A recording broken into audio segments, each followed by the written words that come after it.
Hey guys, it's Charlie. It's May the 4th, Tuesday. So much news this weekend. It's hard to filter through all the distractions, all the hype, all the pop culture media frenzy over current events like the Times Square bombing, which is obviously an important story. But the story that's got me more terrified than anything is the 200,000 gallons of oil that BP's well is spewing into the Gulf of Mexico right now, with no really clear end in sight to this problem. If anybody, I know that I have subscribers who are down there. You're in my thoughts and prayers. I hope they get this thing figured out, because the potential economic disaster that could come from this will dwarf the Exxon Valdez and even dwarf Katrina. I'm hearing some estimates of 6 months to get this thing fixed. You're talking 200,000 gallons of oil a day going out into the Gulf of Mexico. A slick right now that's 40 miles wide, 70 miles long. What's it going to be like in 6 months? Is it going to go out into the Atlantic and affect the whole eastern seaboard? I mean, this thing is the most terrifying event that I could possibly think of, and we're focused on this propane bomber. And I'm not trying to marginalize the events that happened in New York. I'm trying to marginalize the coverage that we are forced to watch. The coverage that's fed to us.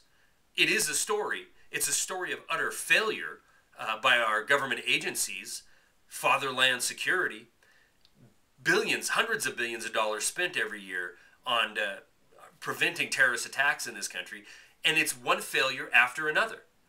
We have the Fort Hood shooting. They failed to act on intelligence. We have the underwear bomber. They failed to stop this guy from getting on a plane in Europe when they could have stopped him there, and it took a flight attendant to stop this guy. It takes a T-shirt vendor to alert a policeman on horseback in New York. We have all these we have drones flying around. We have all these detection equipment. We have all the 24 gadgets that Homeland Security has and FBI has. And we have to have a T-shirt vendor notify a mounted policeman in order to detect this potential bomb in Times Square. So the news is fast. The news is furious. And it's manipulated to have the most shock and awe appeal. So you will tune into that channel and then buy the product that they advertise in between sensational story after sensational story. But what you're not going to hear about, what's going to be a side note, which is going to be overlooked, is the financial situation that's going on right now. And I'm not talking about the on-again, off-again crisis in Greece. Yesterday it's fixed, we're up 140 points. Today the contagion is now contagious again, and we're down 225 points. I'm referring to the Banking Committee, Senator Dodd, and this financial reform legislation. And apparently today, Senator Dodd, Shelby, and Boxer came to an agreement to never have taxpayers bail out too big to fails again. And they're alluding to the $700 billion bailout that came under former Goldman Sachs CEO, then Treasury Secretary Hank Paulson in 2008. Well, thanks a lot, guys. Thanks for saying now we're never going to have tax dollars used again to bail out these firms. We're 2 years too late and $30 trillion too late.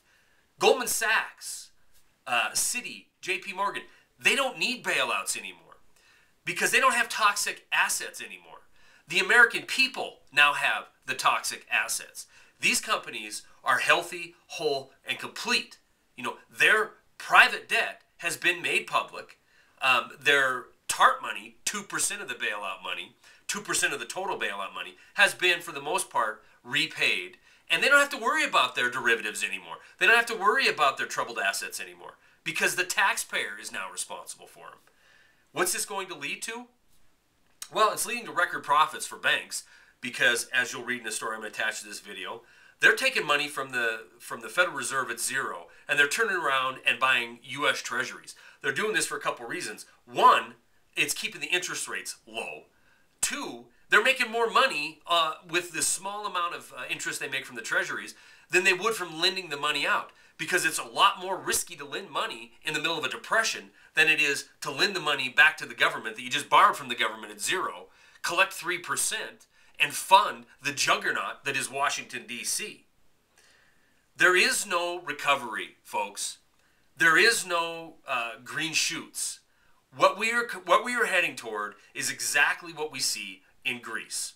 We're heading towards the private gambling habits of bankers being flung onto the citizens of a nation, and then a central bank, an IMF, will come in and say austerity measures must be implemented, because if we don't, we're going to be systemic to the world economy. That's where we're headed. We're right on path. I know we just had a dog and pony show with Goldman Sachs in front of the Senate. And according to Robert Hillman, another acclaimed economist, both sides got what they wanted. Goldman Sachs got to prove their innocence, and the senators got to prove they were going to battle for the American people and embarrassing Goldman Sachs. Well, let me run down a few names in front of you here. William Dudley, New York Fed president. Gary Gensler, he is on the Commodities Future Trading Commission. Mark Patterson, chief of staff of Tim Geithner. Philip Murphy, ambassador to Germany. Diana Farrell, National Economic Council. Emil Michael, he's a White House fellow. What do all these guys have in common?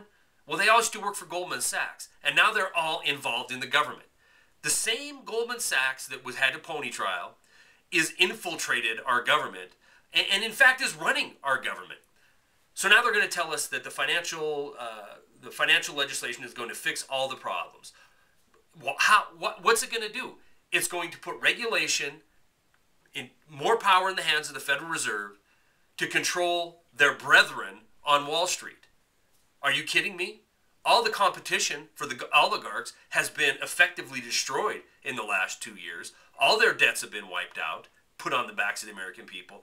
And we're supposed to bow down at the altar of retiring Senator Chris Dodd and thank him for his stellar performance. Unbelievable. Thank you very much, Congress. Thank you, every senator who has led us down the road of financial doom and left us at the will of these central oligarch bankers. That's all I got.